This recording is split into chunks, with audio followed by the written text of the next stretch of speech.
آپ یقین کریں بڑے سارے لوگوں سے ملنے کو جی چاہتا ہے لوگوں کا، ان کے پاس جانے کو، بیٹھنے کو، من کی باتیں کرنے کو۔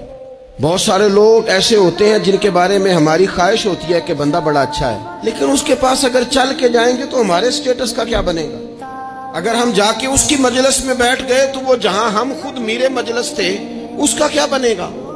اگر ہم کسی شخص کی طرف بڑھ گئے، آگے بڑھ کے ہم نے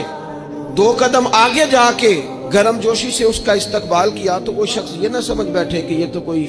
لو سٹینڈرڈ رکھتا ہے۔ ہم نے وہ اس طرح کے بیج بوئے ہیں انانیت کے کہ ڈھیر ساری تکلیف لوگوں کو ہماری وجہ سے ہوتی ہے۔ بہت سارے لوگ آزمائش کا شکار ہوتے ہیں، بعض لوگ آ جائیں، لوگ ڈھب سے کھانا نہیں کھا پاتے، لیکن وہ خاص رحمت اور وہ خاص نرمی جو نبی کریم نے ہمیں عطا فرمائی ہے، یار یہ کتنا، میں آپ کو ذاتی بات بتاتا ہوں، اپنے مخالف کو، گالی دینے والے کو، زندگی کے کسی کونے میں برا کہنے والے کو معاف کرنا بڑا مشکل کام ہے۔